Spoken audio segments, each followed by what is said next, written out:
Hello students, welcome to you all. So student, today I am going to start fifth chapter of your geography book. The chapter name is industries, यानी कि आपकी जो industries होती हैं उसके बारे में आप पढ़ेंगे. इंडस्ट्रीज, इन्हें उद्योग भी कहा जाता है, आपने सुना होगा उद्योग. So let's start. So students, have you ever given a thought to the fact that the notebook you use for writing has come to you after a long process of manufacturing? तो देखिए, क्या आपने कभी ये सोचा है कि जिस नोटबुक में आप लिखने का काम करते हैं वो आप तक एक लंबे मैन्युफैक्चर प्रोसेस के बाद पहुंचती है. It started its life as a part of a tree. तो देखिए, ये जो आप तक पहुंचती है नोटबुक, इसकी शुरुआत कहाँ से होती है? इसकी शुरुआत होती है ट्री से, यानी कि पेड़ से. जैसा आप देख सकते हैं यहाँ पर.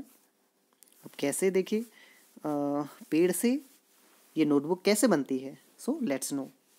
It was cut down. सबसे पहले पेड़ को काटा जाता है and transported to the pulp mill. और उसके बाद जो पल्प मिल होती है या जहाँ पर कागज़ बनाया जाता है, ऐसी जो मिल्स होती हैं, बड़ी बड़ी फैक्ट्रीज होती हैं, वहाँ पर इसे ले जाया जाता है. There, the wood of the tree was processed and converted into wood pulp. और वहाँ पर क्या होते, देखिए, जो पल्प मिल होती है वहाँ पर इसे प्रोसेस्ड किया जाता है और इसे बदला जाता है वहाँ पर वुड पल्प में.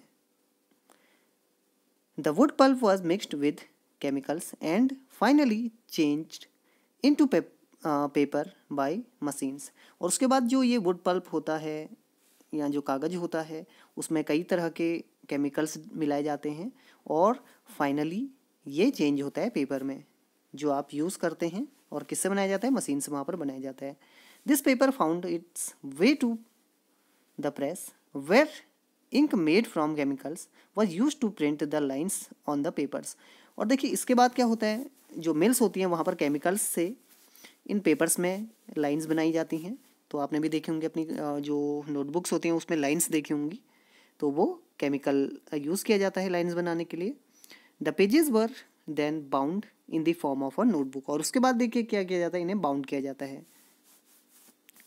और उसे एक शेप दिया जाता है बुक का, नोटबुक का. Packed and send to the market for sale. और उसके बाद इसे भेजा जाता है मार्केट सेल के लिए. Finally it reached your hand. और उसके बाद अंतिम जो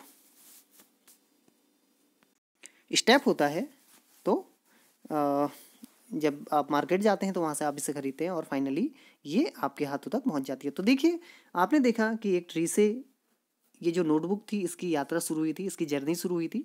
और आफ्टर अ लॉन्ग प्रोसेस ये एक नोटबुक में चेंज हुई. तो यही क्या है, मैन्युफैक्चरिंग. और जो आप आज पढ़ने वाले हैं इंडस्ट्रीज, उसका जो मेन हमारा जो टॉपिक है वो इसी पर बेस्ड है.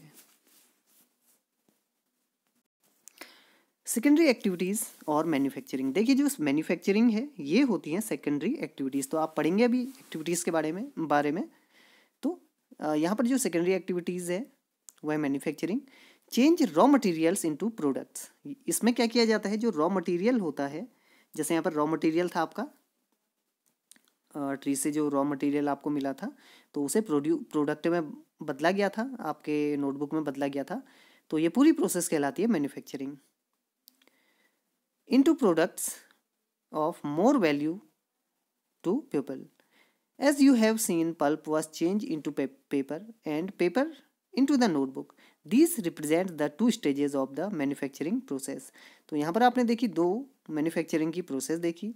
The paper made from the pulp and cloth made from the cotton have had value added to them to each stage of the manufacturing process. In this way, the finished product has more value and utility.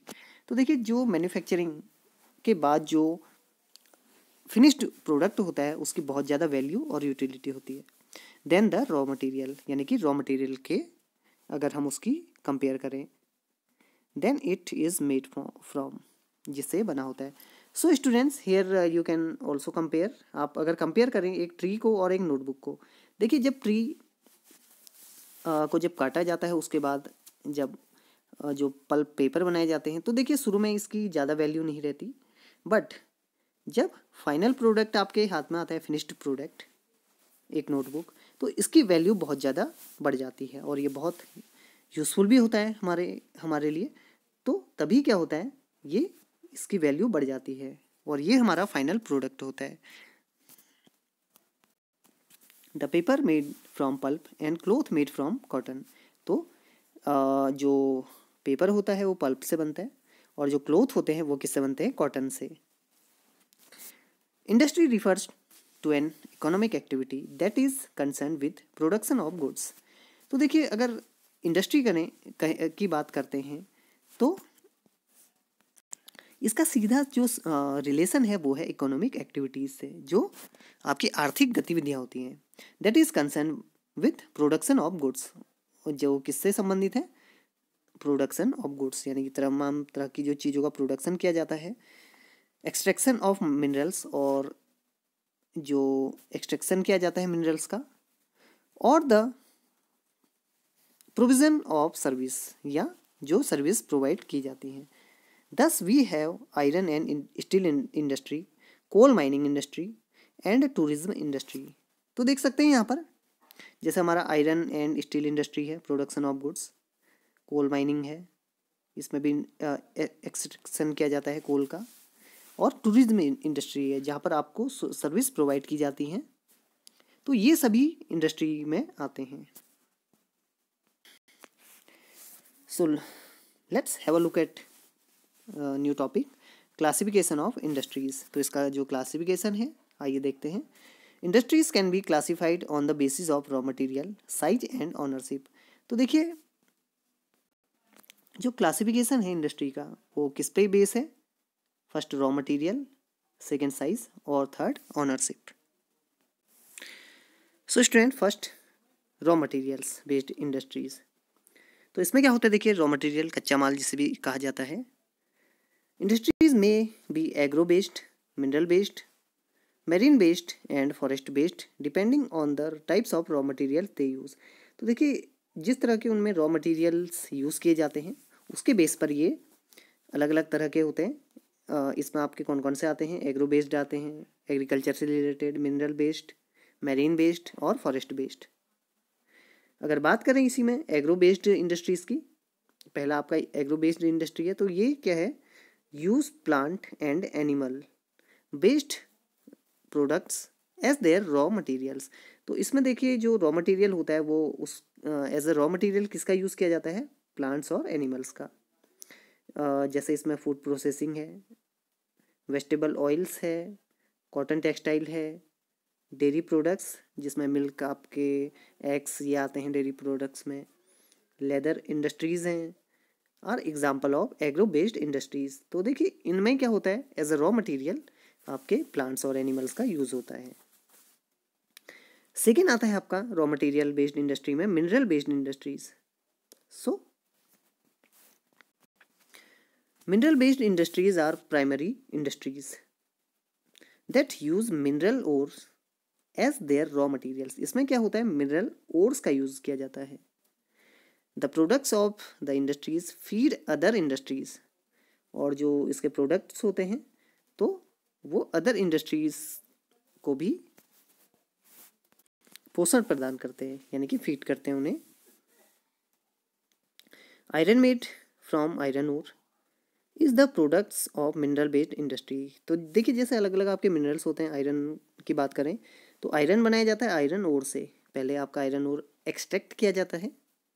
तो देखिए this is used as raw material for the manufacture of number of other products such as heavy machinery, building materials and railway coaches. तो देखिए ये जो use होता है, iron ore से iron बन गया आपका, और इस आयरन का यूज़ किस में होता है, जैसे देखिए बड़ी बड़ी फैक्ट्रीज़ में हैवी मशीनरी होती है, बिल्डिंग में काफ़ी यूज़ होता है आयरन का, और रेलवे कोचेज़ में। तो देख सकते हैं कि एक इंडस्ट्री दूसरी इंडस्ट्री को क्या कर रही है, फीड कर रही है। अगला आता है आपका marine based industries, use products from the sea. देखिए मेरीन से नाम इसका तभी है कि इस पे जो प्रोडक्ट्स होते हैं वो यूज़ कहाँ से किए जाते हैं, सी और ओशियन से। Use products from the sea and oceans as raw materials, industries processing sea foods और manufacturing fish oil are some examples. इसमें क्या है, जैसे सी फूड्स का है इंडस्ट्री, या मैन्युफैक्चरिंग फिश ऑयल, यानी कि कई फिशेस से जो ऑयल निकाला जाता है तो वो भी इसी के अंतर्गत आता है। अगला आता है इसमें आपका forest based industries. So as you can understand, तो नाम से इसका पता चलता है फॉरेस्ट बेस्ड इंडस्ट्रीज, यानी कि ये किस पे डिपेंड है, forest. Utilize forest produce as raw materials, इसमें किसका यूज़ किया जाता है as a raw material, forest products का। The industries associated with forest are pulp and paper, जैसे कि आपने अभी पढ़ा था पल्प एंड पेपर जो था इंडस्ट्री। फार्मास्यूटिकल्स, यानी कि जहाँ पर दवाइयाँ बनाई जाती हैं वहाँ पर भी यूज़ होता है फॉरेस्ट बेस्ड इंडस्ट्री। फर्नीचर, जो आपके घरों में भी होता है फर्नीचर, मोस्ट ऑफ दी इस पर किसका यूज़ किया जाता है, फॉरेस्ट प्रोड्यूस का। And buildings. So student, this were the industries based on raw materials. तो इसमें आपने अभी पढ़ी agro based industries, mineral based industries, marine based industries and forest based industries. So next, size based industry, it refers to the amount of capital invested। तो यहाँ पर देखिए जितना कैपिटल, जितनी पूंजी इन्वेस्ट की जाती है उसके बेस पर ये इंडस्ट्री, यहाँ पर हम इसको कैटेगराइज करते हैं। Number of people employed and volume of production. तो देखिए अगर बात करें साइज की, इंडस्ट्री के साइज की, इस बेस पे अगर कैटेगरी की, तो इस पे क्या देखा जाता है, मोस्टली इस पे कितना कैपिटल इन्वेस्ट किया गया है, कितना पैसा लगाया गया है, कितने यहाँ पर जो लोग हैं वो एम्प्लॉयड हैं, और कितना यहाँ पर प्रोडक्शन होता है। Based on size industries can be classify into small scale and large scale industries. तो देखिए साइज के बेस पर आपके ये दो तरह की होती हैं, स्मॉल स्केल इंडस्ट्री और लार्ज स्केल इंडस्ट्री। सो देखिए नाम से ही पता चलता है स्मॉल स्केल इंडस्ट्री, तो इसमें क्या होगा, कैपिटल इन्वेस्टेड कम यूज़ होगी, यहाँ पर एम्प्लॉयज़ भी कम होंगे और प्रोडक्शन भी यहाँ पर कम होगा। सो नाम से पता चलता है।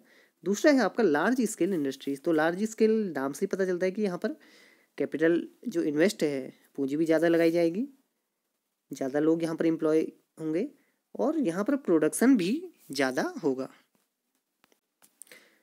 कॉटेज और household industries are a type of small scale industries. तो जैसे कॉटेज और हाउस होल्ड जो भी इंडस्ट्रीज होती हैं वो स्मॉल स्केल इंडस्ट्रीज में आती हैं। Where the products are manufactured by hands, और यहाँ पर ज़्यादातर जो प्रोडक्ट्स होते हैं वो हैंड से बनाए जाते हैं, बाय द आर्टिशियंस, या देखिए किसके द्वारा, आर्टिशियंस बनाते हैं, यहाँ पर जो कारीगर होते हैं वो बनाते हैं अपने हाथों से, यानी कि यहाँ पर मशीनरी का यूज़ नहीं किया जाता। जैसे आपका बास्केट वीविंग है, pottery and other handicrafts are examples of cottage industries. Small scale industries use lesser amount of capital and technology as compare to the large scale industries that produce large volumes of products. तो देखिए अगर बात करें small scale industries की, तो इसमें बहुत कम पूंजी लगती है और टेक्नोलॉजी का भी कम यूज़ होता है अगर कंपेयर करें लार्ज स्केल इंडस्ट्री से इसका।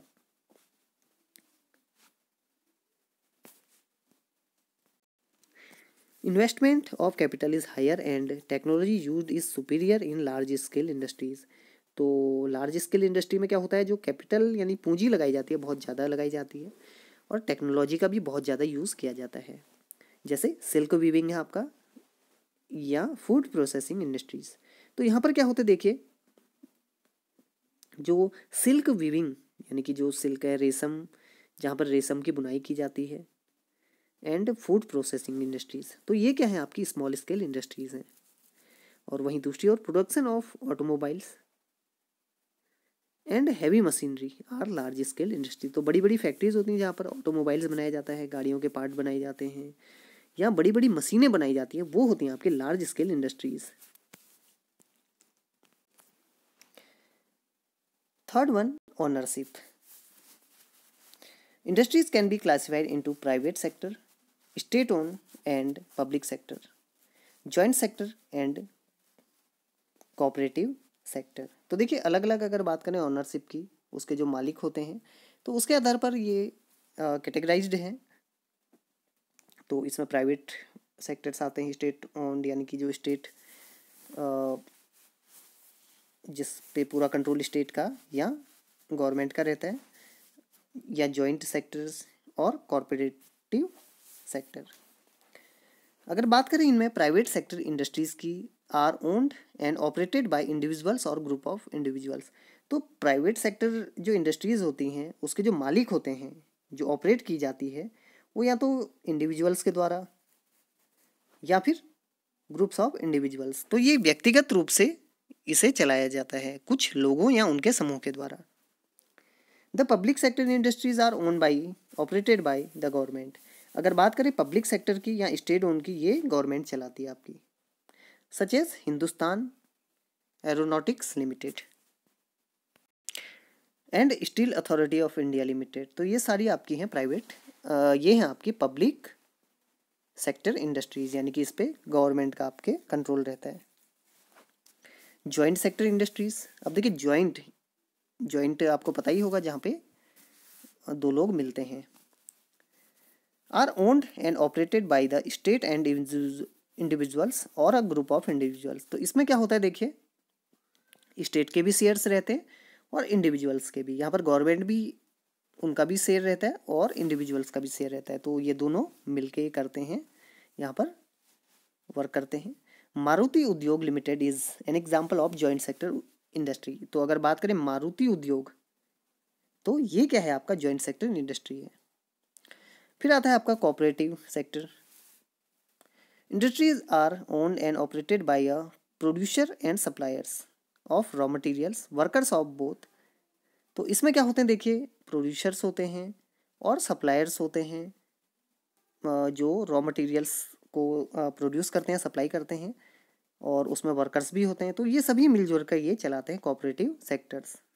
तो जैसे आपने देखा होगा आनंद मिल्क यूनियन लिमिटेड या सुधा डेयरी, तो ये क्या है, आपके कोऑपरेटिव वेंचर हैं। तो इस तरह के ये उद्योग हैं। So students, this was the first part of the chapter. I hope you understood it well, and I hope you understood about the industries also. So